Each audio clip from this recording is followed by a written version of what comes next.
오늘도 주님을 사모하는 마음으로 주의 말씀 앞에 나오신 여러분들을 주님의 이름으로 축복합니다. 아멘. 아멘.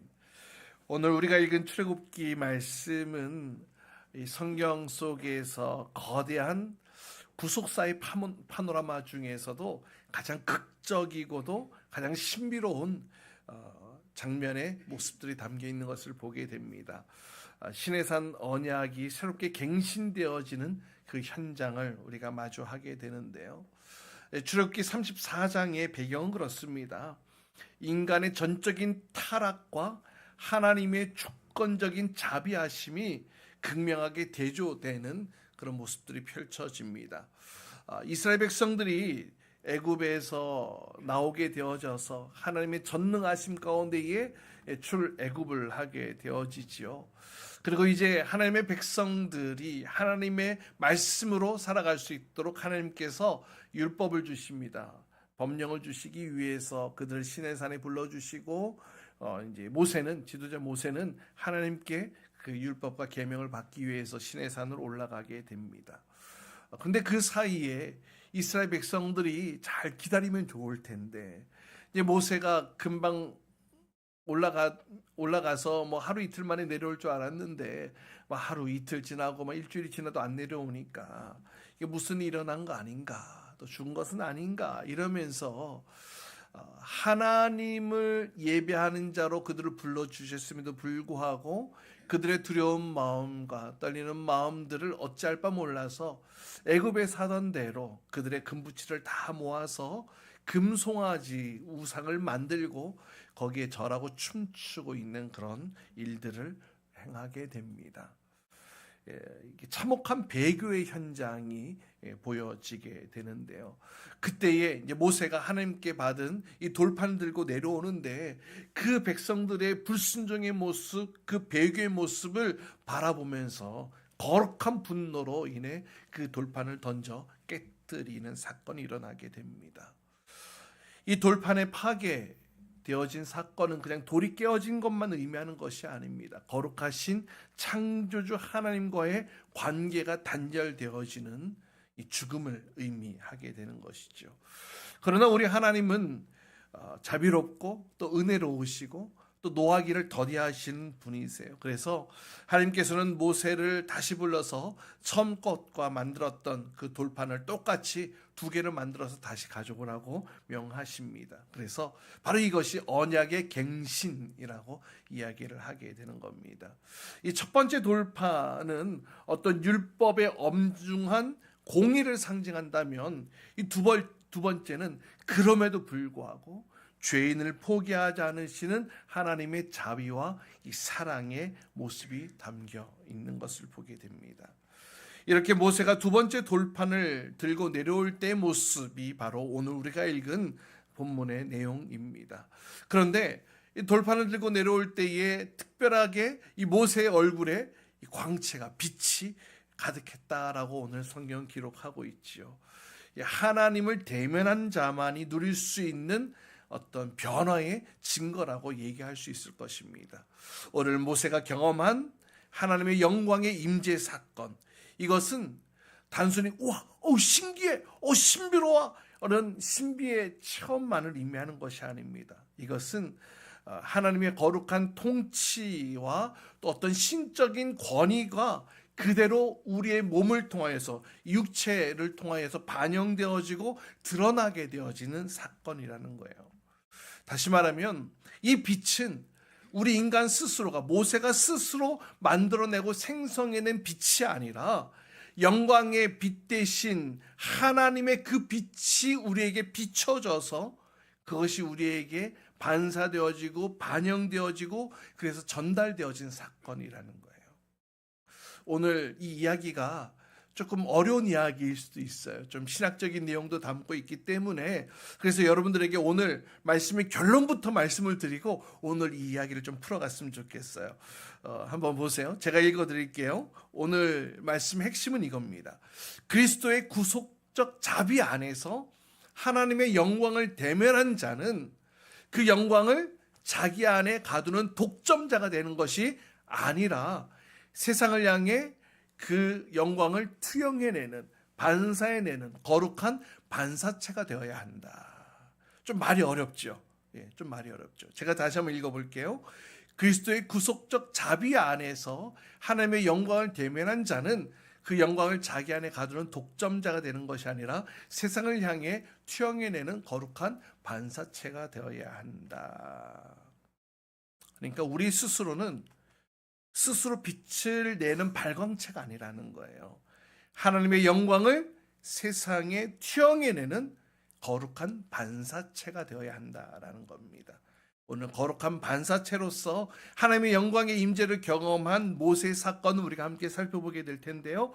그러면서 우리의 삶에 임해야 할 진짜 영광의 광채는 무엇인지 또 함께 살펴보고, 오늘 말씀을 통해서 우리도 그 영광의 임재를 갈망하고 그 영광의 빛이 나에게도 비춰지기를, 그리고 그 비춰지는 그 영광의 빛도 나도 세상에 반영이 되기를 간절히 사모하는 마음으로 오늘 예배 가운데 나갈 수 있기를 주님의 이름으로 축복합니다. 첫 번째는 이겁니다. 영광의 광채 근원은 누구냐? 바로 하나님이시라는 거예요. 그 빛의 근원은 하나님이시다. 모세 얼굴을 뒤덮고 있던 그 광채의 근원이 바로 하나님이시라는 거예요. 모세의 어떤 도덕적 탁월함, 어떤 리더십, 어떤 종교적 수행의 대가로 그의 얼굴이 빛났던 것이 아니고요. 오늘 본 말씀에 분명하게 말씀하고 있어요. 29절 말씀 보세요. 제가 읽어드릴게요. 모세가 두 증거판을 손에 들고 시내 산에서 내려왔다. 그가 산에서 내려올 때에 그의 얼굴에서는 빛이 났다. 주님과 함께 말씀을 나누었으므로 얼굴에서 그렇게 빛이 났으다. 이렇게 얘기를 하고 있죠. 지금 모세는요, 두 번째로 또 시내 산에 올라가서 40일 밤낮 하나님 앞에 머물러 있으면서 두 번째 돌판을 받게 됩니다. 하나님과 친밀한 교제 시간, 하나님과 친밀한 대면의 시간이 40일 밤낮 이어졌다는 거예요. 그래서 그 하나님의 영광의 빛이 그의 얼굴에서 반영되어지게 되었다는 것이죠. 사실 이 얼굴에서 빛이 나는 것을 모세가 알지 못했어요. 오히려 백성들이 가까이 오는 것을 두려워하고 이러면서 내 몸에 다른 변화가 일어났구나, 이 사실을 인지하게 되었던 것이죠. 이 모세의 얼굴 가운데 비춰졌던 그 광채의 근원은 모세에 의한 것이 아니었습니다. 하나님의 것이었습니다. 하나님과 거룩한 깊은 교제 속에서 하나님의 영광의 반사체로 그가 사람들 앞에 서게 되어진 것이죠. 이렇게 모세는 산 위에서 하나님과 깊이 소통을 하고 하나님에게만 집중을 했어요. 여러분 생각해 보세요. 첫 번째 하나님이 주신 그 돌판을 가지고 내려와 가지고 깨버렸잖아요. 그러니까 두 번째 다시 올라가 가지고 그 말씀을, 그 계명을 받아야 되는데 이 모세의 마음이 얼마나 조마조마했겠습니까? 두려웠겠습니까? 그래서 하나님께 집중했던 것입니다. 바로 그 깊은 만남의 흔적이 외적으로 나타난 사건이 바로 오늘 이 얼굴에 광채가 났던 이 사건이죠. 여기서 잠깐 우리가 모세의 얼굴에 광채가 나게 된 이 단계를 영적인 원리로 3단계로 한번 살펴보면 좋을 것 같아요. 모세가 첫 번째 하나님 앞에 머물러 있었습니다. 40일 동안 머물러 있었어요. 그러니까 세상과는 구별된 시간으로 하나님 앞에 머물러 있는 시간이 있었다는 거예요. 그러면서 머물러 있기만 한 게 아니라 하나님과 얼굴을 맞대고 서로 교제하고 대화했다라는 겁니다. 대화를 통해서 하나님의 깊은 성품을 또 경험하게 되어지는 것이죠. 우리도 친구들과 함께 깊은 교제, 깊은 대화를 통해서 서로를 더 깊이 알아가게 되는 것 아닙니까? 이 모세도 주님과 대면을 통하여서, 교제를 통해서 하나님이 어떠한 분이신가를 더 깊이 알게 되는 그런 시간들이 있었다는 거예요. 그리고 마지막 세 번째, 하나님과 대면한 결과로 그 하나님의 거룩함이 모세의 얼굴을 통하여서 거울처럼 비춰지게 되었다는 거예요. 그리고 이 빛은 하나님의 영광과 또 권위의 상징의 빛이 되기도 합니다. 이 빛을 보고 백성들이 두려워서 뒷걸음질 쳤잖아요. 사실 이 백성들은 조금 전까지만 해도 이 금송아지라는 이 죄악의 사건이 그들에게 어떤 두려움으로 남아 있었습니다. 그런데 모세가 막 이 얼굴에 빛이 난 상태로 자신에게 다가오니까 그 모습을 마치 하나님의 영광으로, 하나님의 임재로 받아들이고 하나님의 심판과 정죄의 두려움으로 모세로부터 뒷걸음질 쳤다는 것입니다. 그러니까 이 모세 얼굴에 비춰지는 빛은 그냥 단순한 번쩍번쩍거리는 그런 빛이 아니라 이렇게 설명하면 좋을까요? 하나님의 어떤 하늘부터 흘러나오는 거룩한 위엄이 이렇게 보이는 어떤 그런 광채로만 아니라 어떤 그런 아우라처럼 이렇게 느껴지는 어떤 그런 모습이지 않았을까 그런 생각을 하게 됩니다. 여기서 우리가 또 구속사적 또 대조가 되는 요소가 있는데요. 첫 번째 돌판을 들고 왔을 때 모세의 얼굴에는 어떤 얼굴이었습니까?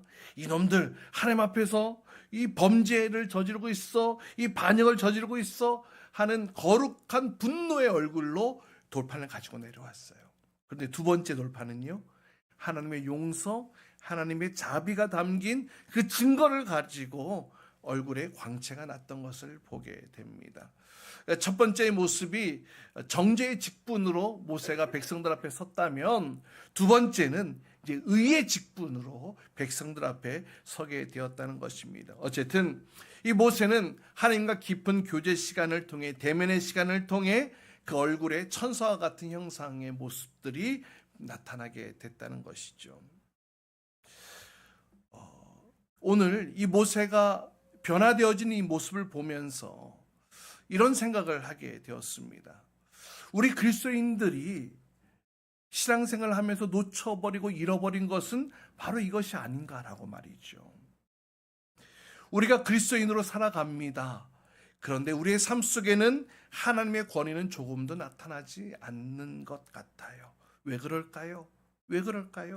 믿는다고 하면서 여전히 세상 사람들과 다를 바 없는 생활을 하고 있는 거예요. 믿는다고 하면서 세상에서 더 많은 시간을 보내고 있는 거예요. 믿는다고 하면서 하나님 앞에 정작 얼마나 많은 시간을 보내고 있냐라는 거예요. 믿는다고 하면서 얼마나 하나님의 성품, 하나님의 모습을 내가 투영해내며 살아가고 있냐라는 겁니다. 외적으로는 종교적 행위가 넘쳐납니다. 예배도 드리고 기도도 하고 찬송도 하고, 근데 정작 중요한 것을 놓쳐버렸다는 거예요. 정작 중요한 것, 하나님과 단둘이 마주 앉아서 주님과 친밀한 교제를 하는 것. 여러분, 우리가 함께 지금 이렇게 모여서 예배를 하잖아요. 함께 모여 있기는 하지만 지금 이 시간도 하나님께서는 여러분 한 분 한 분의 그 심령 가운데 찾아가셔서 말씀하시고 또 여러분이 어떻게 반응하기를 원하시는지 여러분 개인을 지금 만져주고 계시는 거예요. 우리 하나님은요, 여러분들과 1대1 대면하기를 원하세요. 여러분들과 1대1 교제하길 원하세요. 그런데 그 하나님과의 단둘이 만나는 그 시간, 그 인격적인 교제를 잃어버리고 우리가 살고 있지 않냐라는 거예요. 우리가 그리스도인으로서, 하나님의 자녀로서 그 영향력을 상실하고 살아가고 있는, 힘없이 살아가고 있는, 하나님의 그 영적 권위조차 잃어버린 채 살아가고 있는 우리의 모습들을 보십시오. 우리 그리스도인들 세상의 조롱거리가 되고 있지 않습니까? 세상의 손가락질의 대상이 되고 있는 것 여러분 알고 계시지 않습니까? 여러분 기억하십시오. 우리가 교회 생활을 하고 예배를 드려도 우리의 마음이 계속 메말라가요. 우리 가슴이 너무나 매주마다 또 메말라가요. 이유가 무엇인지 아세요? 하나님과 대면한 시간이 없어서 그래요. 하나님과 대면한 시간이 없어서 그래요. 그래서 이것을 이렇게 표현하면 좋을 것 같아요. 한번 따라해 봅시다. 대면의 영성. 예, 대면의 영성. 하나님을 마주하는 대면의 영성. 제가 제주도에서 공부할 때에 이제 한 학기는 하나님 앞에 내가 머물러 있는 이 대면의 시간을 가져야 되겠다라고 생각을 해서 어떤 일이 있어도 그 시간만큼 내가 주님 앞에 머물러 있어야 되겠다. 그래가지고 한 학기를 그렇게 주님 앞에 꼭 머물러 있었던 그 시간이 있었는데요. 하나님께서 그때 저에게 부어주셨던 그 기름 부으심이 아직도 생각이 납니다. 얼마나 큰 은혜를 주셨는지. 물론 때로는 처음에는 졸기도 하고 그냥 그 자리를 지킨다는 그 일념으로 처음에는 그냥 그 자리에 앉아 있기는 했는데요. 그런데 처음에 앉아 있던 그 자리가 하나님과 교제가 더 깊어지고 대면이 더 깊어지고 만남의 시간이 더 많아지다 보니까 하나님과 더 친밀한 그런 기도의 시간이 되었던 것을 보게 됩니다. 여러분, 우리가 그리스도인으로 살아가면서 영적 권위를 잃어버린 채, 영적 권위조차 세우지 못한 채 아무 힘 없이 살아가고 있는 그 이유는 바로 우리가 하나님 앞에 머물러 있는 시간이 너무나 소홀하게 했던 것은 아닌가. 따라서 사랑하는 여러분, 하나님과의 깊은 대면을 통하여서 흘러나오는 하나님의 그 영적 권위를 회복할 수 있기를 주님의 이름으로 축복합니다. 하나님의 영광을 반영해내는 반사체로서 우리가 세상 가운데 우리의 삶으로 하나님을 드러내고 반영해내는 그런 모습들이 될 수 있기를 주님의 이름으로 축복합니다. 두 번째는 수건을 벗고 마주할 그 영원한 영광에 대해서 이야기를 하고 싶습니다. 33절입니다. 우리 33절 함께 읽습니다. 모세는 시작. 모세는 그들에게 하던 말을 다 마치자 자기의 얼굴을 수건으로 가렸다. 예, 모세가 백성들에게 말씀을 전한 후에 수건으로 얼굴을 가렸다라고 얘기를 합니다. 왜 가렸을까요? 왜 가렸을까요? 사실 우리 인간은, 범죄한 인간은 빛이 비춰지면 그 빛을 피하기 마련입니다. 예수님께서도 그랬잖아요. 사람들이 자신들의 그 악함으로 인하여서 두려워서 그 빛 가운데 나아가지 못한다고 말이죠. 이렇게 이스라엘 백성들은 모세 앞에, 그 얼굴에 빛이 나는 그 모세 앞에 자신의 죄악이 있었잖아요. 금송아지를 만들고 우상을 숭배했던 그 모습이 있었기 때문에 두려워서 제대로 나아가지 못했어요. 그래서 모세는 그 백성들을 위해서 얼굴을 수건으로 가렸다, 이렇게 성경 기록하고 있습니다. 그런데 이 행동에는 단순히 이스라엘 백성들을 배려한 어떤 그 행동 이상의 의미가 담겨 있습니다. 이 사건을 가지고 사도 바울이 고린도 후서에서 새로운 시각으로 이 모세의 사건을 조명을 하고 있는데요. 이 사건을 통해서 옛 언약, 그러니까 율법과 새 언약, 이 복음을 대조하기 위한 핵심적인 비유로 사용하고 있는 것을 보게 됩니다. 고린도후서 3장 말씀을 봅시다. 고린도후서 3장 13절로 15절입니다. 우리 같이 함께 읽어볼까요? 함께 읽습니다. 모세는 시작. 모세는 이스라엘 자손이 자기 얼굴의 광채가 사라져가는 것을 보지 못하게 하려고 그 얼굴에 너울을 썼지만 그와 같은 일을 우리는 하지 않았습니다. 그런데 이스라엘 백성의 생각은 완고해졌습니다. 그리하여 오늘날 이르기까지 그들은 옛 언약의 책을 읽을 때에 바로 그 너울을 벗지 못하고 있습니다. 그 너울은 그리스도 안에서 제거되기 때문입니다. 오늘날까지도 그들은 모세의 글을 읽을 때에 그 마음에 너울이 덮여 있습니다. 그러니까 바울이 이렇게 설명하는 거예요. 모세는 자기 얼굴에 나타난 이 광채가, 이 빛이 곧 사라질 광채라는 사실을 알았다는 거예요.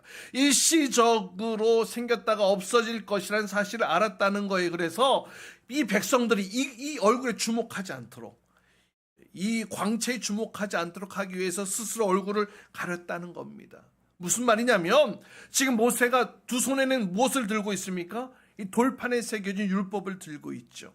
근데 이 율법은 영원한 게 아니잖아요. 이 사실을 알았다는 거예요. 그래서 이 율법과 이 변화되어진 이 모습에 백성들이 집중하지 않도록 더 나은 복음과 진리 가운데 나아갈 수 있도록 그의 얼굴을 가렸다, 지금 이렇게 해석을 하고 있어요. 결국 이 모든 것들은 그리스도 앞에서 다 사라져야 할 예표라는 것이죠. 그래서 사도 바울이 이어서 뭐라고 얘기를 하냐면, 유대인들이 그래서 오늘날까지도 그 구약을 읽을 때에 그 그리스도를 발견하지 못하는 이유가 무엇이냐? 그것은 바로 그 마음의 수건을 덮고 있기 때문이라는 거예요. 가리고 있다는 것이죠. 바로 영적 무지를 말하고 있는 겁니다. 불신앙을 말하고 있는 겁니다. 그러나 사도 바울은 내가 지금 전하는 이 복음, 이 새 언약의 영광은 완전하기 때문에 얼굴을 가릴 필요가 없다는 거예요. 당당히 진리를 선포할 수 있다는 겁니다. 그리고 가리고 있던 수건은 오직 누구를 통하여? 예수 그리스도를 통하여서 예수 그리스도 안에서 벗겨지게 된다고 말씀하고 있습니다. 고린도후서 3장 16절 17절 말씀 이렇게 이야기를 하고 있습니다. 그러나 사람이 주님께로 돌아서면 그 너울은 벗겨집니다. 주님은 영이십니다. 주님이 영이 계신 곳에는 자유가 있습니다. 주님께로 돌아서면 그 가려졌던 수건이 벗겨진다고 말씀하고 있어요. 주님이 계신 곳에는 그래서 자유가 있다고 선포하고 있는 것입니다. 할렐루야. 따라서 모세의 광채는 외적으로부터 오는 일시적인 빛이었으나 새 언약 아래에 머물러 있는 성도들은 마치 수건을 벗은 얼굴로서 주님의 영광을 거울로 보는 것과 같이 직접 대면하게 된다는 거예요. 모세가 경험했던 그 임재 안으로 우리 모두도 들어갈 수 있게 된다는 거예요. 모세가 경험했던 그 주님의 임재를 나도 경험할 수 있게 된다는 거예요. 누구를 통해서? 예수 그리스도를 통하여서. 할렐루야. 그래서 우리가 그 주님을 바라보며 그 임재 가운데 나아갈 때에 우리가 주님의 형상을 닮아가게 되고 주님과 같은 모습으로 변화하게 된다고, 주님을 닮아가게 된다고 사도 바울은 이 말씀을 이렇게 해석을 하고 있습니다. 사랑하는 여러분, 오늘날에도 많은 이들은 편견이나 고집이라는 이 수건에 가려서 하나님을 제대로 보지 못하는 경우가 있는 것 같아요. 하나님의 영광의 임재 안으로 들어가지 못하고 있는 때가 있는 것 같아요. 그러나 오늘 말씀은 우리에게 분명히 말씀하셨어요. 누구든지 주께로 돌아가면 그 수건이 어떻게? 벗겨지리라. 주의 임재 가운데 나아갈 수 있게 된다는 거예요. 주의 임재를 경험할 수 있게 된다는 거예요. 하나님을 경험하게 된다는 겁니다. 오직 내가 예수 그리스도를 믿게 될 때에 내 마음에 덮고 있던 모든 어둠의 수건들은 다 거쳐지게 되고 그 영광의 주님을 보게 된다고 말씀하고 있어요. 여러분 기억하십시오. 오직 예수 그리스도의 복음만이 우리 마음의 수건을 벗기고 하나님의 영광의 임재 안으로 하나님을 직면하도록 그 자리로 나아가는 유일한 통로라는 사실을 기억하시기를 주님의 이름 축복합니다. 마지막 세 번째는 세상을 비추는 영광의 통로라는 거예요. 이제 이 영광, 우리가 경험하게 되어지는 이 영광, 그 주님을 대면함으로 우리 얻게 되어지는 이 영광을 우리가 어떻게 해야 되겠냐라는 거예요. 우리는 이 영광을 다시 전수하는 통로로 쓰임받아야 할 줄 믿습니다. 그래서 사도 바울은 고린도후서 3장 18절 이렇게 얘기를 합니다. 함께 읽어봅니다. 우리는 시작. 우리는 모두 너울을 벗어버리고 주님의 영광을 바라봅니다. 이렇게 해서 우리는 주님과 같은 모습으로 변화하여 점점 더 큰 영광에 이르게 됩니다. 이것은 영이신 주님께서 하시는 일입니다. 할렐루야. 바로 이것이 성도의 삶이지 않을까요? 우리의 모든 너울을 벗어버리고 하나님의 임재 앞으로 나아가는데 가로막는 우리의 모든 가림막들을 벗어버리고 주님의 영광 앞으로, 주님의 영광의 임재 앞으로 나아가게 될 때에 우리는 주님과 같은 모습으로 변화되어진다는 거예요. 주님을 대면하면서 우리 마음과 생각과 성품과 우리 인격과 우리의 삶의 태도가 변화되어진다는 거예요. 더 큰 영광의 자리로 우리가 나아가게 된다는 겁니다. 근데 이것은 누가 하신다고요? 영이신 주님께서 하신다는 거예요. 우리의 힘으로는 안 되는 거예요. 우리가 예수 그리스도와 연합함으로 이와 같은 일들이 일어나게 되고 우리가 예수 그리스도와 만남의 시간이 많아질수록 주님을 닮아가게 된다는 겁니다. 여러분, 세상의 영광은 시간이 흐르면 흐를수록 부패되어지고 썩어져 버리지만 성령의 역사로 말미암는 성도에게 주시는 이 영광은 날마다 새롭게 우리에게 부어주시는 줄 믿으시길 바랍니다. 오늘 모세가 말씀을 백성들에게 전할 때에 그 광채가 드러났던 것처럼 우리의 삶에도, 우리의 삶의 모습 속에서도 하나님을 드러내고 하나님을 반영해내는 그런 도구로 우리가 쓰임받아야 되지 않겠냐라는 거예요. 여러분이 딱 걸어가요. 길을 걸어갈 때에 다른 어떤 다른 아우라가 막 이렇게 펼쳐지는 게 아니라 예수 그리스도의 향기가 막 흘러나왔으면 좋겠어요. 할렐루야. 누구를 보면서 야, 너를 보니까 정말 주님을 보는 것 같다. 이런 모습, 이런 말을 듣는 것이 우리 그리스도인으로서 최고의 영광스러운 말인 줄 믿으시길 바랍니다. 그런데 이 능력은, 이렇게 되어진 능력은 세상으로부터 얻어지는 게 아니에요. 또 나로부터 얻어지는 것이 아닙니다.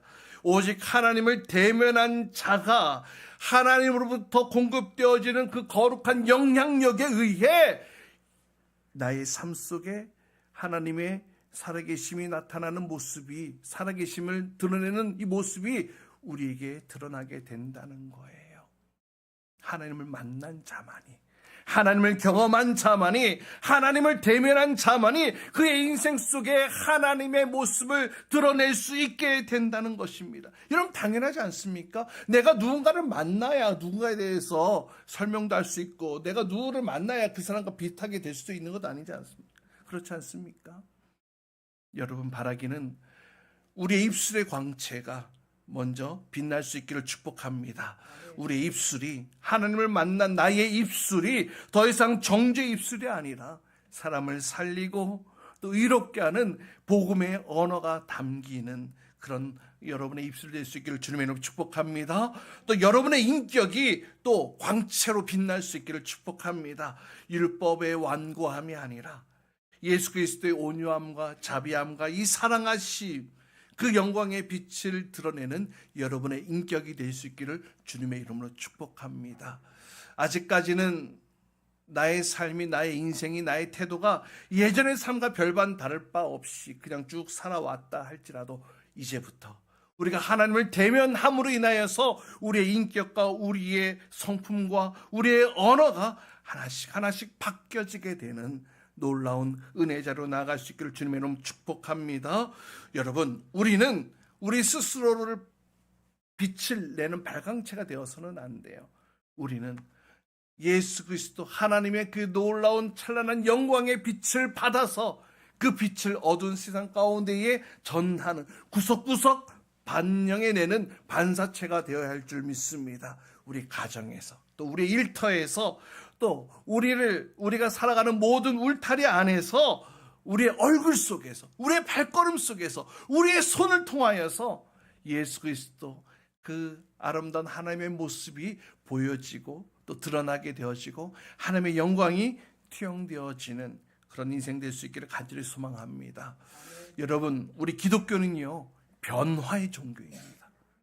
변화의 종교예요. 우리가 하나님을 만나게 됩니다. 예수님을 만나게 됩니다. 그러면서 내 삶이 새롭게 되는 거예요. 변화되기 시작합니다. 그리고 나로 인해서 내가 속한 가정도 변하고, 내가 속한 직장도 변하고, 내가 속한 교회도, 사회도, 이 세계도 변하게 되는 것이 바로 이 기독교의 진수예요. 기독교 신앙입니다. 변하지 않는다면 그것은 진정한 신앙이라고 할 수 없어요. 내가 믿는다고 하면서, 내가 하나님을 따른다고 하면서, 내가 하나님의 제자가 되었다고 하면서 신앙생활을 한다 그러면서 여전히 세상에 살던 그대로 모습이라면 그건 진정한 신앙이라고 할 수 없어요. 뭐라고 적혀 있어요? 예수를 믿고서도 변화되는 것이 하나도 없다면 그것이야말로 기적이다. 예수 믿으면 변화될 수밖에 없어요. 예수 만나면 변화될 수밖에 없어요. 이제는 나의 삶의 모습이 변화될 수밖에 없어요. 변화되지 않는 것이 그것이 기적이라고.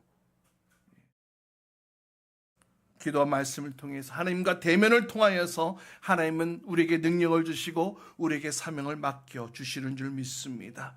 이렇게 하나님과 친밀한 교제의 시간을 통하여서, 하나님과 대면을 통하여서 그 얼굴에 광채가 났던 모세, 이스라엘 백성들은 그 모세를 통해 하나님의 영광을 보게 되었습니다. 이스라엘 백성들은 그 모세를 통하여서 하나님의 영광의 임재를 볼 수 있었습니다. 그리고 또 모세의 능력과 하나님의 권위를 인정하게 되었던 것이죠. 여러분, 오늘날 어느 때보다도 이 한국 교회를 보면 사회적으로 이 신뢰도가 너무나 바닥을 찍고 있지 않습니까? 바로 이러한 때 무엇이 필요할까요?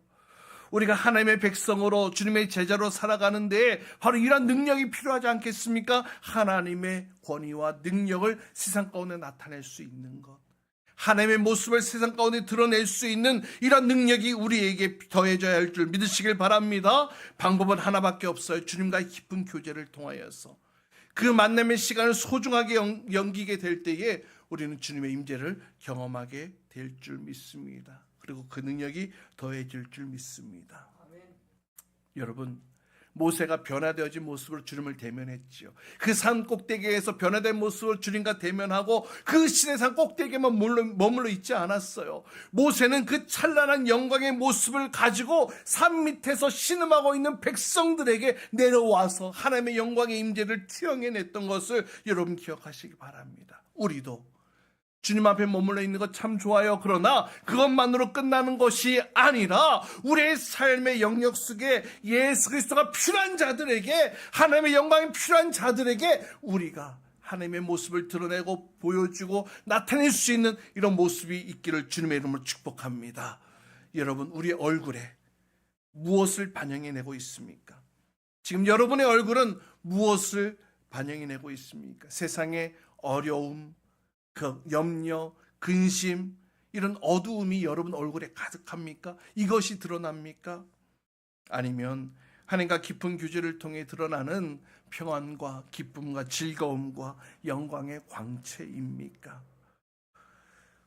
우리가 하나님 안에 거하게 될 때에, 그 임재하게 거하게 될 때에, 그 주님과 깊은 교제 가운데 나가게 될 때에 우리 안에 모든 두려움은 사라지게 되는 줄 믿으시길 바랍니다. 세상 가운데 주님께서 우리와 함께 하시기에, 주님께서 우리에게 능력을 주시기에 우리는 이제 세상 속에 나아가 하나님을 드러내고 하나님을 반영해내는 자로서 우리가 세상 가운데 살아가야 될 줄 믿습니다. 바로 이것이 오늘 고린도후서에서 사도 바울이 우리에게 하고자 하는 말씀입니다. 고린도후서 말씀과 같이 이제 우리 얼굴을 가리고 있던 이 모든 수건을 다 벗어버리고 오직 주님의 영광만 바라보시기 바랍니다. 그럴 때에 뭐라고 되어 있습니까? 이렇게 해서 우리는 주님과 같은 모습으로 변화된다라고 기록하고 있죠. 여러분, 주님 앞에 나아가십시오. 변화됩니다. 주님 앞에 머물러 있으십시오. 변화됩니다. 우리의 인생이, 우리의 인격이, 우리의 삶이, 우리의 언어가, 우리의 모든 발걸음과 손이 다 변화되어지게 되는 줄 믿습니다. 바로 그런 모습으로 주님의 임재를 드러내는 거예요. 세상 가운데 주님의 사랑을 드러내는 거예요. 그런 모습으로 세상 가운데 하나님의 영광을 반영해내는 거예요. 바라기는 우리 모든 성도님들이 여러분의 삶의 모든 영역 속에서 바로 하나님의 영광의 빛을 받아 그 영광의 광채를 다시 세상 가운데 반영해내는 그런 귀한 주의 백성을 될 수 있기를 주님의 이름으로 축복합니다. 바로 이것이 그리스도인의 삶입니다. 바로 이것이 주님께서 원하시는 삶의 모습입니다.